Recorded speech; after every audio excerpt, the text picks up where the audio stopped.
Full and uncut versions available on Patreon. Check in the description below. Greetings once again, Pokemaniacs. Duuz-Diz-Din back again with more of the Pokemon Adventures manga, where previously in the Ruby and Sapphire arc, Groudon and Kyogre have begun their clash in none other than Sootopolis City. Archie and Maxie, now possessed by the two legendary creatures, now act as their proxy and mouthpieces to proclamate their imminent domination over one another. Ruby and Sapphire on the sidelines, trying to come up with a plan, as Wallace is declared the new champion of the Elite Four, a role he was initially supposed to have before he stepped down, giving it over to Steven for reason. He arrives on the scene to help out Ruby and Sapphire along with Winona, and they come up with a plan that allows them to remove the orbs from Maxie and Archie. But this causes some kind of giant explosion, this emanation of power that seems to consume everything in its wake. Meanwhile, Steven and the Elite Four manage to decipher the ancient stone tablet, and with a little help from Sapphire, showing that the prophecy may have included her all along, as two of the Pokemon are hers, Wailord and Relicanth. Using that, they are able to awaken the legendary giants, the Reggies, Regirock, Registeel, and Regice, in the hopes of having them stop Groudon and Kyogre's continued battle, despite their minds being lost. It's really hard to say what really happened with Archie and Maxie. But Sapphire suddenly disappeared, only to find her and Ruby on Mirage Island, greeted by, oddly enough, Juan, the leader of Sootopolis Gym, as well as Tate and Liza of the Moss Deep City Gym, saying that they are here for their final bit of training. What does this all mean, and where is this leading? Join me as I find out, won't you? Alright, chapter 255, with a spoink in your step, part 1. What a title. Ruby questions, who are you? Where are we? While Sapphire asks, the Hoenn region is being torn apart. We were in a huge battle. What's going on? Juan waves his finger saying, wait, one question at a time, por favor. Ruby, Sapphire. He points at him saying, allow me to answer your first question. They are acting shock, as Juan bows gracefully saying, my name is Juan. I am Wallace's teacher. He asked me to take up the position of gym leader in Sootopolis City again. Ruby is shocked, saying, you're my master's master? Juan then counts, as for your second question, this is Mirage Island. The last, at least that's what many call it. I don't know its official name. It's an island in the Hoenn region, but it's strangely isolated from the outside world. Sapphire looks around, questioning, Mirage Island, huh? Juan says, see. And the third question you're probably wanting to ask. How is the current situation in Hoenn? He brings out a Pokeball and flicks it into the air, bringing out a Kingdra. Kingdra starts raining down water, saying, as Juan says, take a look at this water screen created by my Kingdra. Wait, is it able to show the outside?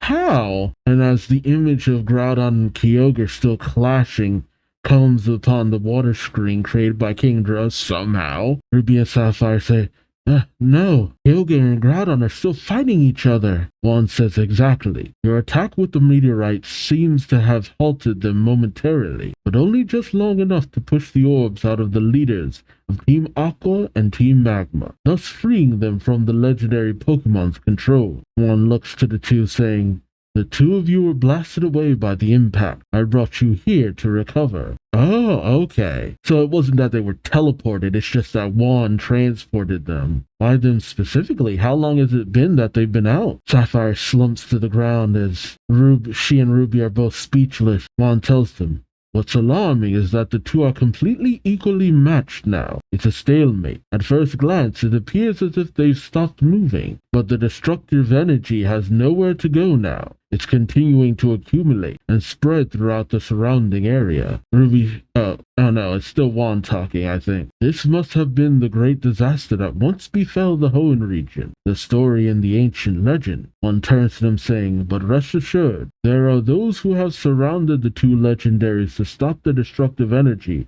from spreading any further. Ruby and Sapphire shock. Ruby asks, "Stop the energy?" Juan says, "See, by pure force, with the use of the superpower. This dangerous move can only be used by the best trainers in the Hoenn." Oh, we see the Reggies in the surrounding area. Oh man, did Sootopolis get completely destroyed? But atop Reggie Steel is Wallace and Steven. Atop Reggie Rock is Drake and Sydney. And atop Regice is Glacia and Phoebe. He kind of zoomed out a little bit. How is he getting these images? Wallace says, "The new and old champions, Wallace and Steven, and the Elite Four. The 6 of them are currently controlling the legendary Pokémon, Reggie Rock, Regice, and Reggie Steel. They managed to awaken the 3 legendaries at the last minute thanks to you, Sapphire." Ruby questions, "The new and old champions? Wallace and Steven." Juan. There we go.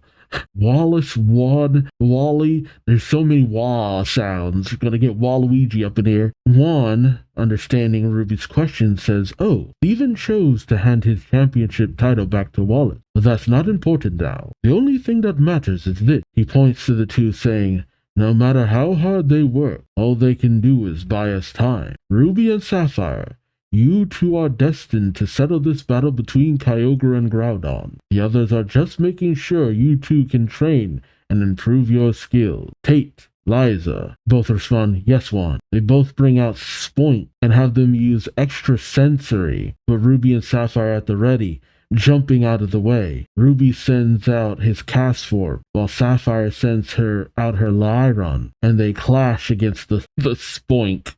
I'm sorry, that's Sapphire turns to Juan, saying, "What was that for?" Juan twirls his mustache, saying, "You must train and master your abilities here and now." Ruby puts his hand in front of Sapphire, saying, "Even though time flies, the beauty of its eyes remain untouched. Intense weather, rain, sunshine, or snow. My Pokemon Castform, whose name is Fofo, and he has it use Weather Ball, sending it towards Juan." Okay. Juan, in a swift motion, has Kingdra block it with Water Pulse, much to Ruby's surprise. Ruby says, with a smile, "The same technique. That's just the way my master would have blocked that. Now I believe that you really are my master's master. And if you're my master's master, then you're my master too. The master of my master is also my master."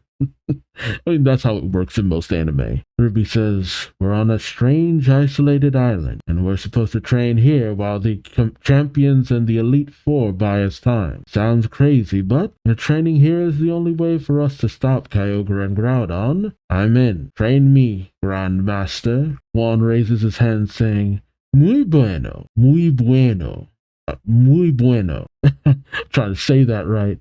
"Wonderful. You deserve to be Wallace's student. Well then, we don't have much time. Let's get right to it. And don't forget what you've dropped. The Pokédex. You always put importance on the Pokédex," which is kind of funny because the Pokédex is such an afterthought in the anime and games. As he turns away, he says, "I have a favor to ask. I have 2 tasks for you. First, a double battle. Tate and Liza here are the gym leaders of Moss Deep City. They were in the midst of a battle against Team Magma and in grave danger when I rescued them." See, I like this. Even Juan feels more important than he was in the anime and games, which, I mean, it goes without saying kind of because of how much they've elevated Wallace, but, like, Juan feels, like, sagely here. "I'd like you 2 to learn to perform technical combination moves that work together. Rapidamente. Hurry, time passes more quickly when you're on this island, you know." Wait, what? Wait, it passes more quickly? I would have, at the very least, thought it passed slowly. Ruby asks, "What do you mean?" Juan says, Right, I've forgotten to tell you the most unusual feature of this place. Time passes at different speeds here from the outside world. At the moment, 7 times faster to be precise. And you were unconscious for 3 days. I knew that it had to have had some time to recover, but I hoped it was only just a day. Jeez. So the others have been holding back freaking Rayquaza Groudon and Kyogre for 3 days? I was hoping it was something where it's just like, time is slower here, so you've been here for 3 days, but on the outside world it's just been a few hours. Wait, which means 21 days have already passed on the mainland. That's even worse. It's been almost a month. Oh my, are you kidding me? That's horrifying. That's horrifying. No, people have been living in that shelter for near a month. Oh, two Pokemon have been clashing all this time, and only the Reggies have been able to keep it in check. How have the Elite Four and the Wallace and Steven been getting food, water? I mean, rations can only go so long. Eventually, the Reggies can only do so much, I would think. Holy crap. My face is the face of Ruby and Sapphire.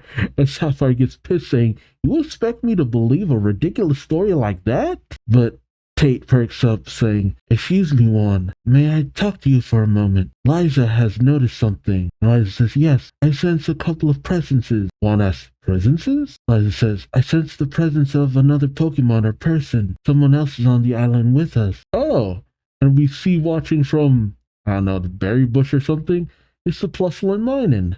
Huh, okay, they've made it here too. Then again, I was wondering where they ended up after the abandoned ship got wrecked. Okay, so they're finally going to get the Plusland Mining. Oh, that would actually be perfect for a doubles battle. Okay, see how that goes. Alright, chapter 256, with a spoink in your step, part 2. And we have narration as we see Ruby and Sapphire training against Tate and Liza. The narration said, "Ruby and Sapphire's final training session has begun. They are being taught by 3 gym leaders, Juan, Tate, and Liza. Mirage Island, their training ground, is a strange place where time flows at a different speed than it does in the outside world. 21 days have passed outside, while Ruby and Sapphire lay unconscious on this island for only 3 days. But the flow of time on Mirage Island is ever changing, like the ebb and flow of the tide. Right now, during the week they spend on their training, only 1 day is passing in the outside world." Okay, so thanks, Mirage Island. You go for the short amount of time inside when there's a lot of time passing outside, and just for the shock factor, but thank you for at least allowing them to get a decent amount of training within 1 day. I mean, I guess that's fine, but man, also Ruby has spent a lot of this series unconscious. I mean, it just keeps happening to characters. Red ends up sealed inside ice for who knows how long, which causes freaking nerve damage. Gold and Silver end up passed out for, how long were they passed out? Like a couple of weeks? Being treated by Entei. And now you have this, where they were gone and passed out for technically 3 days, but in actuality, in the outside world, it's 21 days. My God, freaking almost 3 weeks. That's so insane. Also, we see some what's up, or why not? There we go. Why not? The narration says, "The flow of time on Mirage Island goes in a cycle of acceleration and deceleration. And only when the speed of the flow of time synchronizes with the outside world will Mirage Island appear and allow you to enter or leave." Oh, okay. That's still kind of some BS, but it makes more sense that, okay, I gotta look this up. Is that actually how it works in game? How does it work? Okay, you have to mess with okay, there's too many technical details. Never mind. I'm looking at the technical details on the wiki and it's just starting to cause my eyes to glaze over. Random number generation and values and odds and just no. Oh God, my mind, it hurts. Also, it just sometimes appears on Route 130. Why would you program that into the game? No wonder I never found this place. That's so weird to work that into the games. I even tried to read up on it in the anime, but it doesn't seem to even work right there. Yeah, it's just like covered up by whirlpools, as far as I can tell for the anime. Well, that's what the wiki says. Freaky. Okay, enough dwelling on that. That's interesting, though. Narration says, "Ruby and Sapphire are surprised to hear this, and something else surprises them as well." Oh, they're starting to get in sync. It kind of reminds me of in Evangelion when Shinji and Asuka had to synchronize how they performed as Ruby and Sapphire dodge a blast from the two spoink. Ruby says, all right. And they are using the Plusle and Minen. They say, go Plusle, go Minen. Also, we see Mighty Anna chilling in the background. Gotta get my pupper. Ruby says, Plusle, fake tears. Spoink special defense has decreased. Sapphire says, now's your chance, Minen. Shockwave. And they down the two spoink. Tate says, excellent. One trainer lowered the stats while the other attacked the opponent. That was a nice combination move, right, Liza? Liza says, right, Tate. Their double battle skills has improved. Sapphire cheers with the Plusle and Minen, saying, this is great. The gym leaders are praising us, Plusle and Minen. Seems like a long time ago that we fought on the abandoned ship. It was a big surprise to see you were here on this island. She shakes their hand, saying, but Pokemon like you who fight as a team are a big help in a double battle. I'm so glad we met up again. Tate says, that's true. You two trainers are going to be fighting Kyogre and Groudon together. Liza says, you'll need all the knowledge and skills you can acquire to fight a 2-on-2 double battle. Okay, let's take a short rest. No use overdoing it, though I do question, what are they eating on this island? I feel like the subject of food doesn't come up as often in this series as it did in the anime. Then again, dealing with Team Rocket constantly on the verge of starving will do that to you. I just come over here, Plusle and Minen, and the two Pokemon follow. The Sapphire then notices Ruby looking at his Pokedex? Yeah, he's got his glasses on so he's in think mode. He says, we can use that combination as a basic tactic with Plusle and Minen, but we need to use a different tactic when Moo and Blaziken team up. I was a little late using muddy water back at the seafloor cavern. He then examines both Blaziken and Swampert. I'm so used to calling it Marshtomp. Swampert. Although I feel like Marshtomp is a better name for this guy. It sounds tough. Marsh stomp. Stomp a marsh in your booty. Ruby says, assuming that Blaziken learns Sky Uppercut, while you're using that move, Moo can move around like this, and Sapphire's just watching, and then she remembers what they see going on the outside, and she thinks, he's right. We've got no time to lose. Other people are working hard to contain the battle between Kyogre and Groudon even as we speak. Steven and Wallace and the Elite Four are fighting non-stop out there. She then calls over, wait for me. I'll practice with you. Sky Uppercut, right? Chick is real close to learning that. Juan, Tate, and Liza observe as one asks the two, Tate, Liza, how are they progressing? Tate says, they're very good. Liza says, they've barely rested since they started training, and they're doing even more than we've asked of them. Their Pokemon are growing rapidly, too. Look, Sapphire's Lyron is about to, and it evolves into, is it Aggron? Yeah, Aggron. Oh, thank God. Lyron was just, I don't care for the name, Lyron, but Aggron's just like, yeah, aggressively iron. Aggravated iron. Looks like a hard hitter, too. And most of all, the two of them have good chemistry. Juan says, bueno. Wallace told me that what skilled trainers they were. So, Ruby and Sapphire, it appears that the future of Hoenn is in your hands, and soon you'll be facing Kyogre and Groudon. I guess I'm a bit taken aback by this kind of chosen one angle because the other story arcs didn't really press it that much. It was simply just a situation of the right person coming in for the right job at the right time. A little convenient, but now it's just like we are like going hard into the Destiny angle. Juan tells the two, on the other hand, although I'm happy to see you continue to improve your technique, the fact is we don't have much time left. The sand is gradually starting to fall faster, which, that is the weirdest hourglass I have ever seen. Freaking sand shrew hourglass. We only have a little while left until the extremely slow flow of time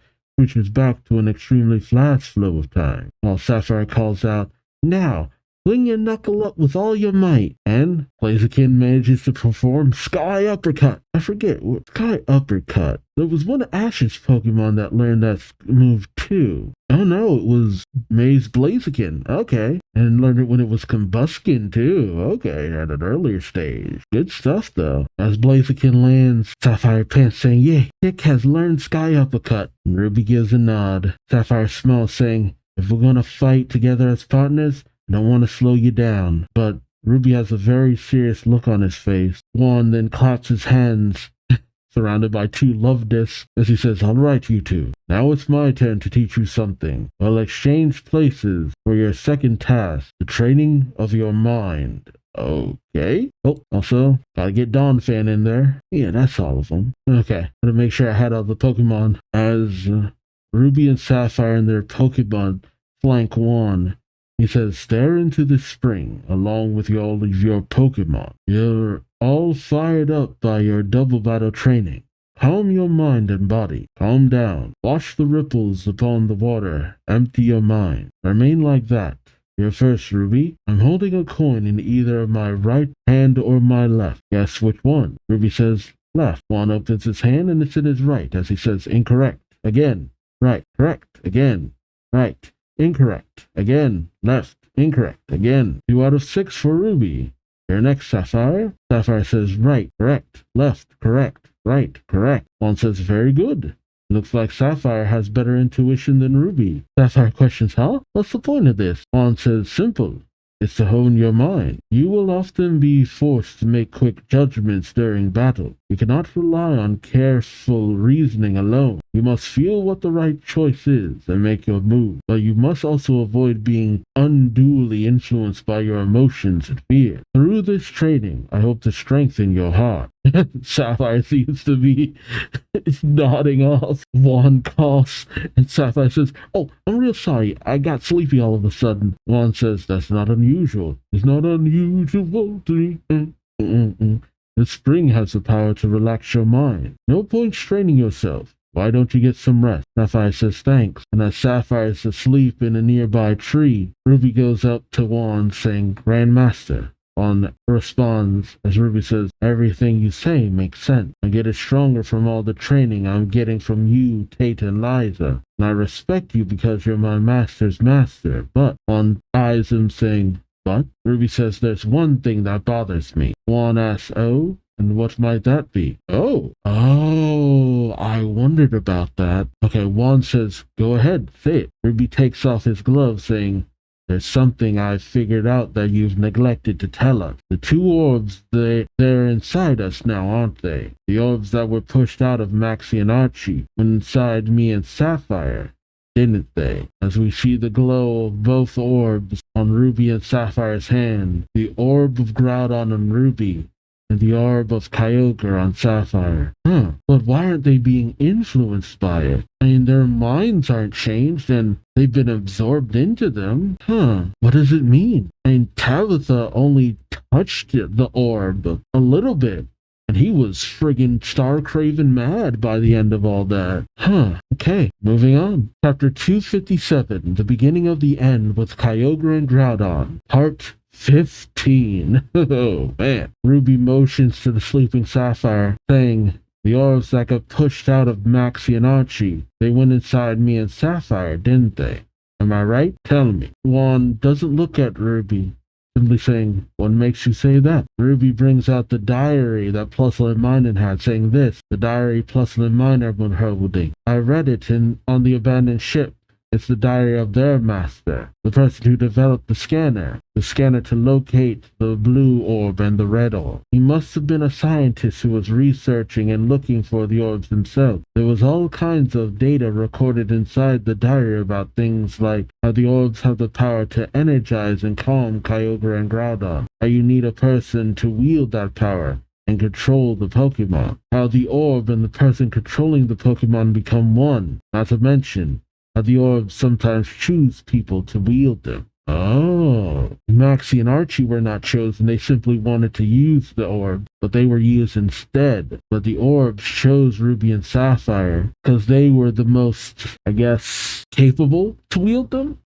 Juan does not respond, as Ruby goes on saying, "You told us the orbs were pushed out of Maxie and Archie's bodies by our attack, but you never told us where the orbs went. I reread the diary and it got me thinking. I figured the orbs must have searched for new people to wield them, and because we were close by, they found us. We see that the orbs did indeed go into their hands when they were shot out." Oh man, they could have easily gone into Wallace and Winona. Ruby looks at the symbol on his hand saying, I know I'm right. This mark has been slowly appearing on the back of my hand while I've been training here. It's the same mark that I saw in Maxie and Archie's bodies in the seafloor cavern. Juan starts laughing with a smile. Bravo!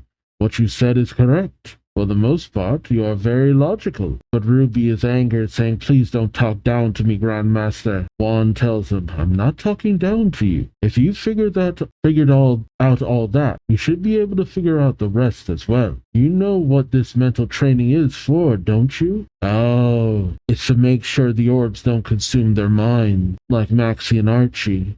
Is to make sure they retain themselves even while using that power. Interesting. Juan says, now then, let's resume our training. Imagine pushing the orb out of your body. You need to concentrate together with Mumu, Nana, Kiki, and Fofo. I love that he learned all of his Pokemon's names. Oh, his hat's coming off. Oh my god.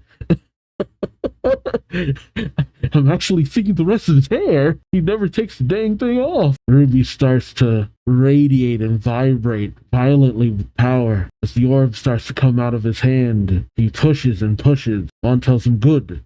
So you will be able to control the orb. As the orb emerges from Ruby's palm. Out of breath, Ruby says, Grandmaster? Juan says, well done. This is the true purpose of your training here, Ruby. You have about a day left to train, given the time flow on this island. The moment the flow of time synchronizes with the outside world, you must return to Sootopolis City. There is only one thing you need to do there.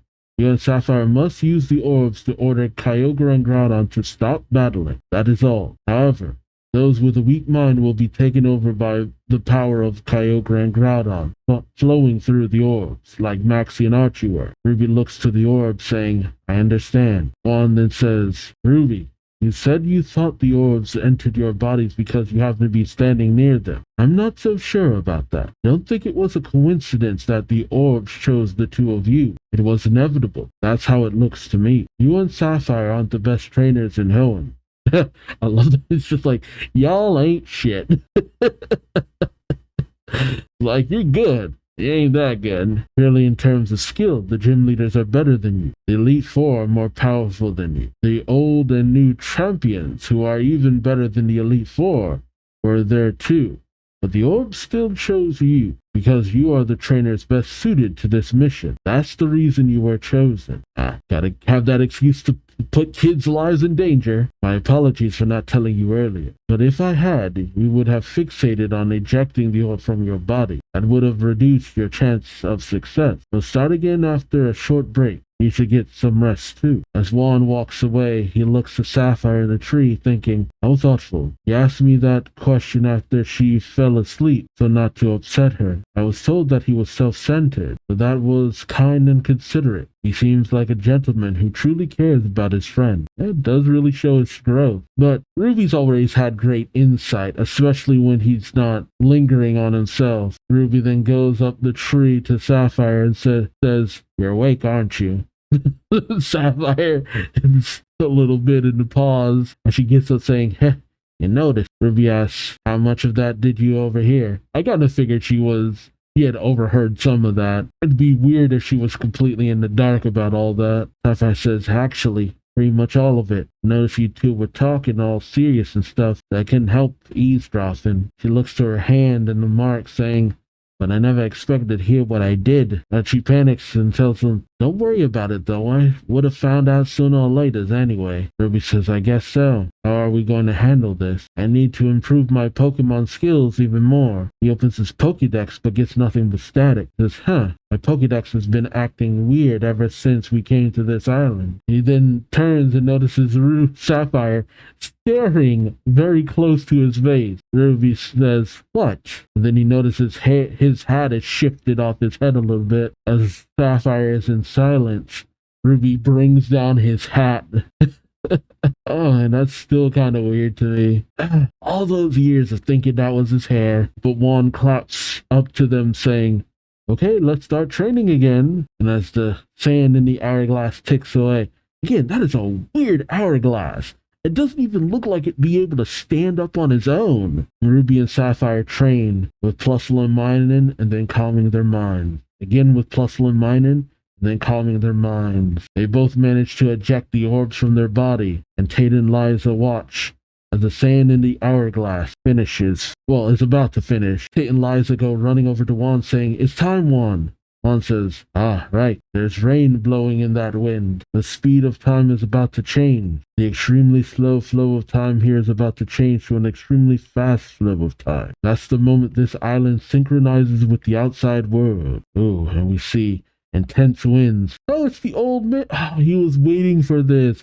Right, he said he was looking for the island. Oh, I didn't even think about that. So it's appearing near the sky pillar.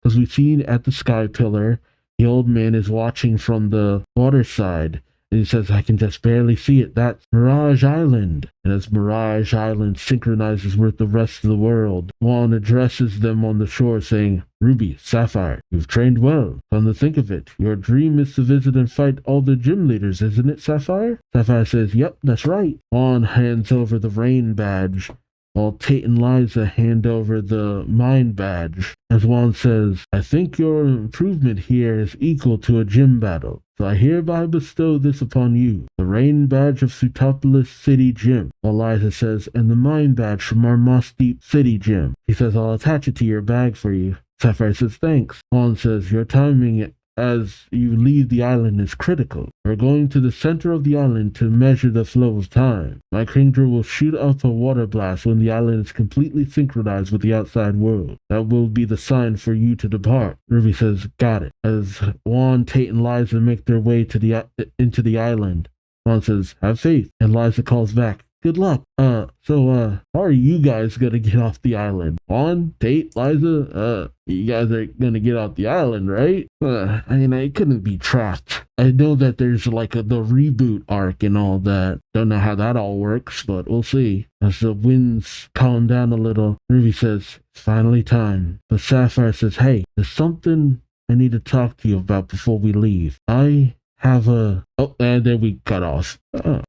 That's weird. The map shows where Kyogre and Groudon are battling in Sutopolis City, but it doesn't show where Ruby and Sapphire is. Man, y'all really trying not to give this away.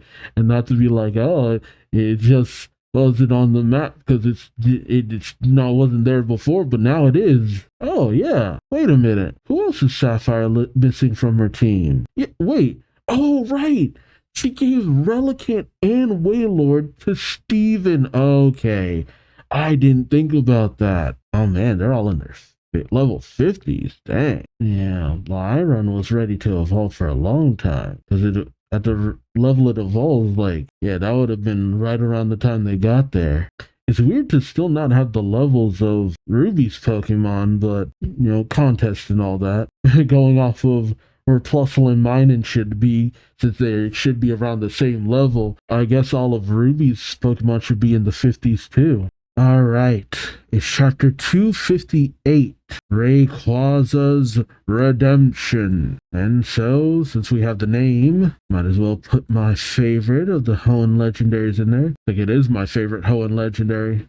One of them. We have the narrator saying, "While Ruby and Sapphire prepare to depart from Mirage Island, Norman and Wally are still training on the 50th floor of the Sky Pillar." Which is saying something, because technically Wally's been going at it so long. Phew. He's been training even longer because of the time difference. You see Wally flying around on Flygon, which I'm really tempted to put Flygon in my favorites list. Oh, it's so cool. Yeah, I'm gonna cave. I do like Flygon a lot. I've broken enough of my own rules up to this point anyway, so why not? But we see Flygon and Kecleon battling against Norman, Slacking, and Whismur? Or, no, Spinda. There we go. Or Kelseon. I said Kecleon. I think it is Kecleon. No, I think it is Kecleon. As Slacking goes in order to strike at Kecleon, Wally has Kecleon use Astonish. Well, it sticks out his tongue right in front of Slacking. Wally thinks, it flinched, now's my chance. As Kecleon gets out of the way, he has Flygon use Sand Tomb, creating a dust storm all around Slacking and Spinda. Wally shouts, Norman's strongest Pokemon is its slacking, but its weakness is its ability to lead Trot, huh? After an attack, it gets lazy. I have a good chance of beating him if I can just take advantage of that opportunity. And we see slacking actively getting lazy, but Norman says, really? Spinda, skill swap. Oh, so he swaps things around with slacking, who is suddenly enraged, and Norman has it use Blizzard. Oh, dang. And a massive blizzard knocks back Kecleon and Flygon. Wally questions, but why? Norman says, because of Spinda's move Skill Swap. It exchanged Spinda and Slacking's abilities. In other words, Slacking's ability became Own Tempo, and Spinda's ability became Truant. So the moment I used Skill Swap, you lost your opportunity to catch Slacking off guard. Wally turns to his Pokemon saying, it's not over yet. My Pokemon can still fight. Flygon, Kelsey. Now I'm calling it Kecleon. Norman says it's no use. They're confused, says Wally. Norman says Spinda has been dancing the teeter dance since the battle started. And I started to take effect. Oh, right. I remember trying to catch a Spinda and kept using that. And so my Pokemon kept being confused and couldn't hit it. Wally looks at his Pokédex and says, I lost. Can't win a battle. Norman says, not yet. I'm not going easy on you. You're able to put up a good fight. That's something you should be proud of. That Pokédex has helped you a lot. Wally looks at the Pokédex saying, but is it alright for me to use this Pokédex? It's a coincidence that it fell into my hands. The person who lost it must be looking for it, and for their Trico who evolved into a Grovyle. And that's not all. I borrowed Rara from Ruby. Now I've evolved it into Curlia during this training. It's about friggin' time. Norman says, don't worry about it. I know who the Pokédex and Trico belong to. Pokemon researcher named Birch. He's a friend of mine.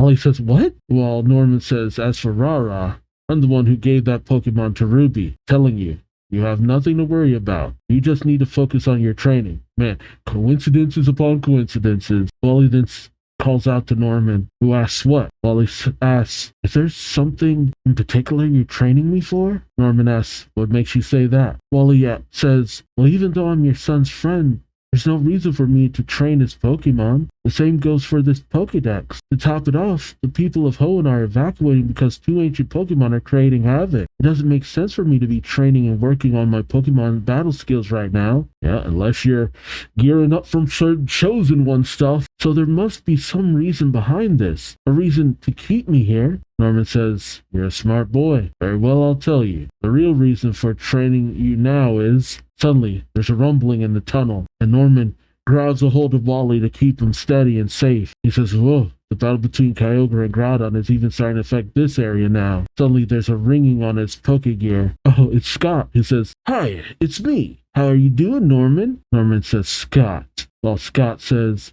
you don't sound too pleased to hear from me. I called you because that old guy told me you were expecting my call. And how long has it been? Well, how's it going? You're at the Sky Pillar, right? Norman says, can't you tell from the sound of my voice? Scott, who's on the upper balcony of the Pokemon Association watching things go down, says, yeah, I thought so. The whole region is in chaos thanks to that battle between Kyogre and Groudon. The energy balance of the natural world is starting to fall apart. The Sky Pillar is no exception. Norman says, that's right. Hey, there's a skilled trainer I'd like you to introduce you to. Scott says, hold on a minute, as he passes by Tate and Liza's mentors, grandparents, something. He even passed by two workers, I guess, who asks, who's that? Don't know. Scott says, we can talk about that some other time. There's something I need to tell you right away. I've been doing some research at the Pokemon Association headquarters. Norman asks about what? Scott says, what else?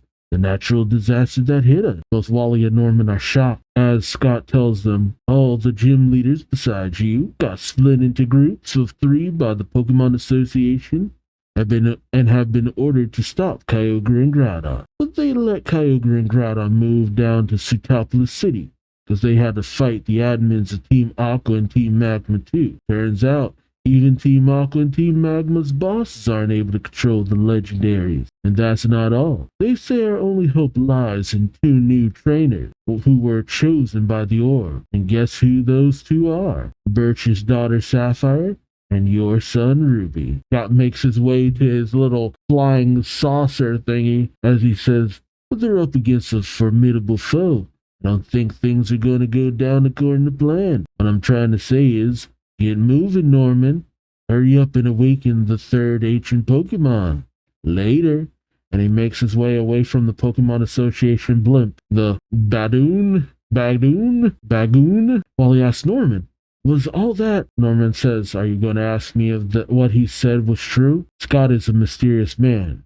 He travels the world in search of talented trainers, and he's always up on the latest information. If he says that's how it is, it must be true. Scott was even mysterious when I watched him in the anime. Ollie says, that means Ruby really is what he said at the end about the third ancient Pokemon. Norman says, exactly. That's the answer to your earlier question as well, and the real reason for this training. Now then, stand inside that circle. He points over to the circle and pulls a lever? It's a chain. Wally calls out to Norman as Norman says, don't move. And he pulls on the chain, which opens up a skylight. And suddenly, Wally starts raising up into the light. He says, wait, whoa, that light. Norman says, this is the entrance to the top of the pillar. Suddenly, Kecleon starts coughing.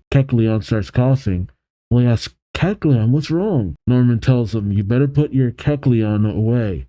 That light repels Pokemon moves as well as Pokemon. Wally says, okay. Norman says, but it can't harm your Pokemon as long as you keep them inside their balls. As Wally gets to the top into the light, he passes through into a very strange area. Wally says, where am I? He calls out to Norman and puts on his mask.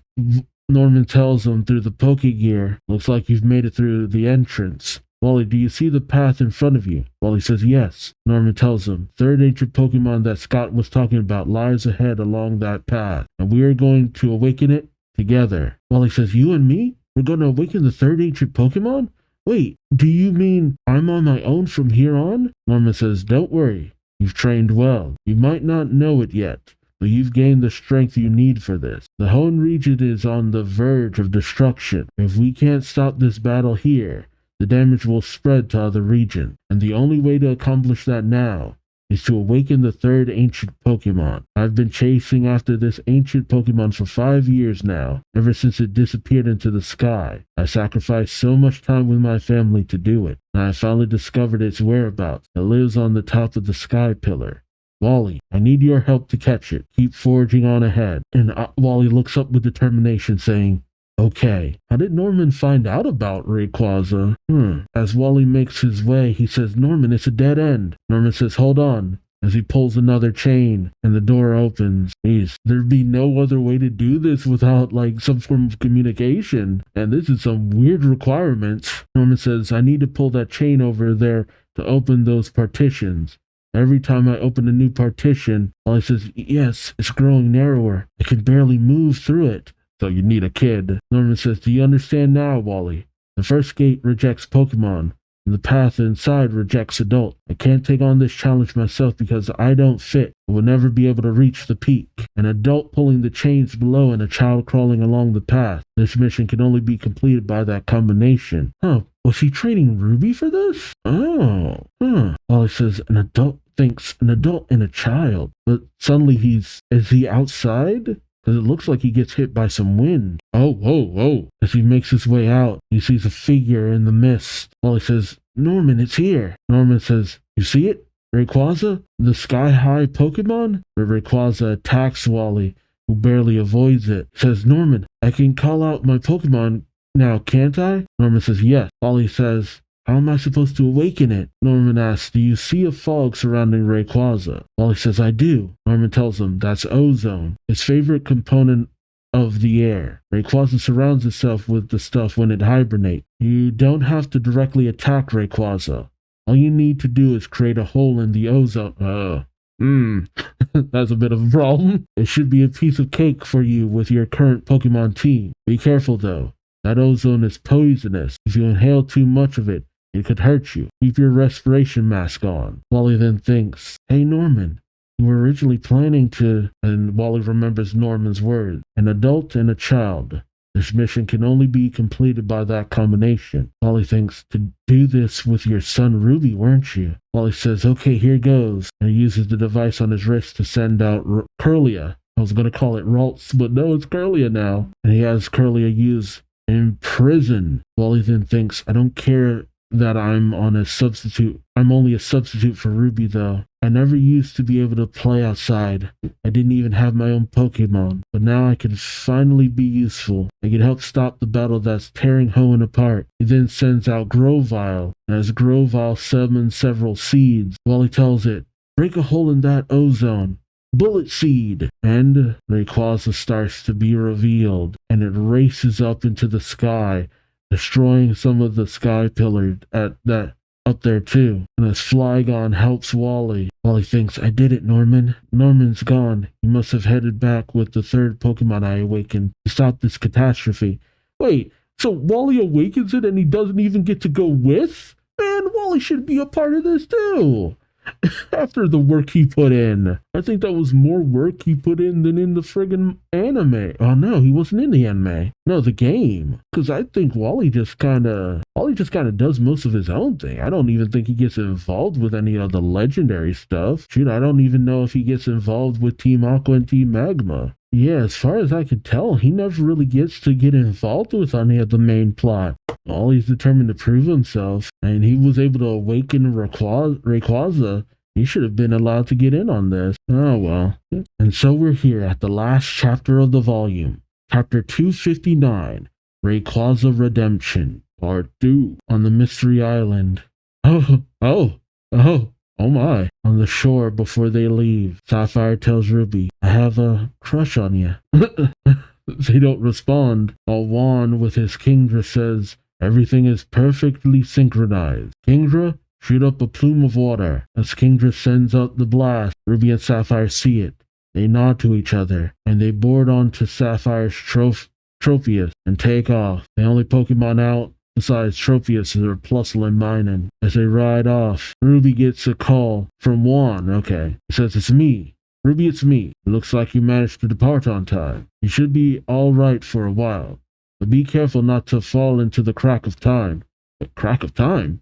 What? Oh god, is it more Celebi shenanigans? You can monitor any threats that might block your path from the island. I'll contact you if something gets in your way. Ruby is aghast, saying, didn't you leave the island too, Grandmaster? Juan says, see, Tate and Liza are here too. We're going to guide you until you reach the outside world. We're counting on you. Ruby says, thank you, and Juan hangs up. Okay, I had to double check elsewhere. It's supposed to be him asking if they're staying on the island, and then he says, see. Yes. Okay, so that kind of threw me off. I'm like, wait, no, that doesn't feel like that's how that would translate. Juan says, we're counting on you. Ruby says, thank you. Sapphire then chimes in saying, sorry. I'm sorry for telling you at a time like this, but I just had to now. After all, you told me you're gonna go back to Johto sooner or later, remember? He remembers his words. As a matter of fact, I want to go back to Johto as soon as I'm done with this contest. This place is too provinical for the likes of me. Sapphire says, unless you've changed your mind, you're gonna move far away as soon as this battle is over. So we only have a little more time together. When I thought about that, I felt a sharp pain inside. That's when I realized I've got a crush on this guy. On you, Ruby. Didn't like you at first. You've got bad manners, you're a show-off, weird, a liar, a poser. Jesus. I thought you were a selfish guy with a big mouth. But after a while, I started to see your good side. Like when we fought together, and I realized that you're really strong. Ruby doesn't respond. Sapphire says, to tell you the truth, there's someone else. A boy I spent a couple of days with when I was little. I don't remember his face or his name, but one thing I do remember, that he protected me from a Salamence, which, bada bing, bada boom, gotta go, Salamence. Get in there, buddy. Beating the crap out of kids. And got a big wound on his head doing it. Ruby's face is priceless, like, what? She says, do you remember me talking about that person I admired back when we were in Fort Tree City? I was talking about that boy. I had a crush on him for years and years. It's because of him that I've gotten to be such a strong trainer. Oh God, I love the way things look in her mind. You know what? My dad says, oh, I think it's Sapphire talking to young Ruby. You know what? My dad says this amazing trainer in the Kanto region who won the Pokemon League when he was only 11 years old. Oh yeah, 5 years ago. Oh, bro. Hey, how much time has passed between... How old is Red at this point? Huh. Well, it must be Ruby saying this to Sapphire. If we get as strong as him before we turn 11, huh? We'll be better than him, Sapphire says, but I spent all my time helping my father with Pokemon research, and my 11th birthday was coming up. The day I met you at that cave was 80 days before my birth. Oh, that's why.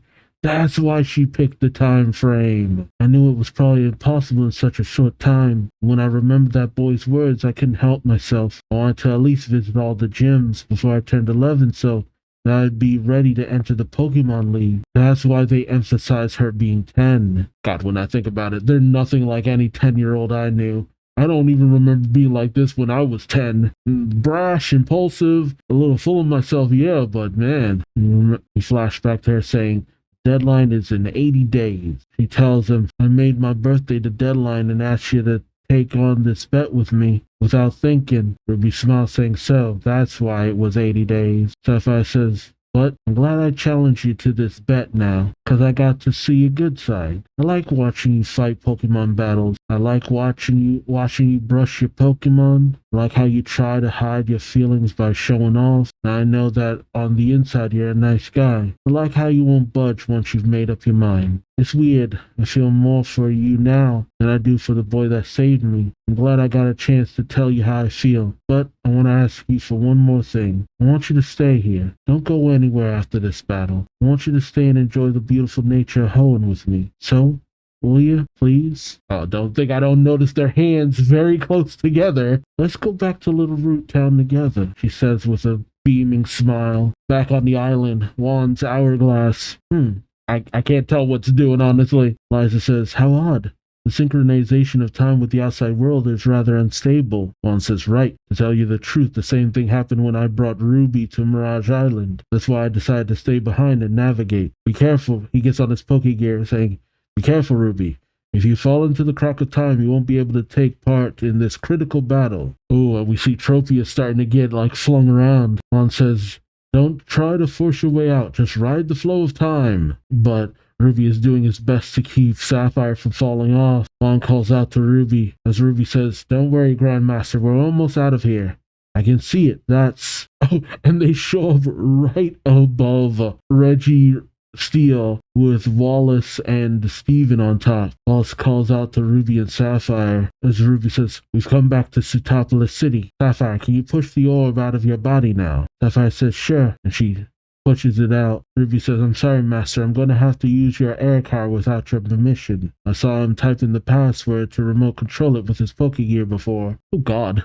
This is why you don't Bluetooth your car. Well, Bluetooth controls your car. Ruby says, okay. Sapphire asks, what are you going to use the car for? Ruby says, well, for this. Oh, Ruby! And he pushes Sapphire off of Trophius, along with Flustle and Minun. Plus the Sapphire is shocked, and Ruby summons the air car. Sapphire falls into it, and Ruby presses the button to close the convertible roof. Sapphire bangs on the roof saying, why? Why are you doing this? And Ruby says, I want to thank you. I'm glad I accepted this bet. I really am. And then he thinks, thank you, but can't take you with me because you've told me how you feel and because... And he takes off his hat, revealing his scar, saying, I've always had a crush on you too. I've been thinking about you ever since I was little. And much to the shock of Sapphire, which I thought she already realized when...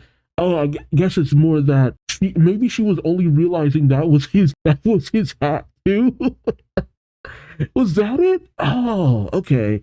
That's the only way it makes sense. She didn't see the scar. She just realized that's your hat? You're always wearing it. That's the only explanation I can think of. And Ruby, holding the two orbs, says, so, I can't take you with me. I can't take you with me to this battle against the ancient Pokemon. Sapphire says, that scar on your forehead. Ruby, you're the boy who saved me from that Salamence. Oh, and also I needed to put, oh wait, no, Metagross isn't there. I forgot he's riding on Reggie Steele. It's Swellow I need to put in there. There we go. Swellow. Courtney comes in riding on Swellow saying, are you done saying your farewells? Ruby turns saying, yes, let's go, Courtney. All people to go with. Wait, So why is Courtney helping? Or I guess but how did he contact her? What? Did I miss something? And why is Tropheus taking Ruby's commands? Because Tropheus is flying in with Ruby on the back with the 2 orbs, along with Courtney on her Swellow, and Ruby is channeling his energy into the 2 orbs. But in comes Norman like a boss riding on Rayquaza, which I still feel like it should be Ruby, but whatever. As Norman says, don't be reckless. Don't take any unnecessary risks, Ruby. 3 days left until the Oh, man, yeah, I guess. Man, I kept thinking, like, man, there's still a lot of time left in this deadline. 3 days left into the deadline. Son of a biscuit. To be continued. Ruby. Ruby. I get why you're doing this, but buddy. Okay, so Tate and Liza aren't going to be able to participate in anything after all this. And to know that the freaking whole region's been devastated for all this time, my god. I guess the best birthday gift you could give to Sapphire is her not coming back to a destroyed region. That all of this is over. Norman riding on freaking Rayquaza like a G. Man, Tate and Liza are just stuck there with Juan. Man, that's gotta be weird. I have to assume that they have a good enough amount of food with them and all that. See, I had really thought Sapphire had seen him without the hat, but she only just realizes it has to be that. I kept wondering why she didn't say anything and seemed so like mystified by the notion that he was the boy, but it's just like, no. Like, wait, that's a hat? I'm glad I'm not the only one who felt that way. So all that Sapphire needs is a balance badge, though. See, I do find myself wondering, how did she end up earning it, though? It's weird that the balance badge ends up being the final badge you get, considering that Norman isn't even the final opponent you normally would get. But it is interesting to have someone kind of do things a little bit out of order. And I am wondering, how old is Red by this point? So much to think about, but, like, next volume is the last one, right? Of this. Yeah, next volume is the last one. Alright, well, let me know your thoughts and opinions in the comment section below. Like, comment, subscribe if you enjoyed the ride. Thank you so much for watching. And until next time, I've been Duuz-Diz-Din, and I hope to see you later. Till then, take care. Bye-bye.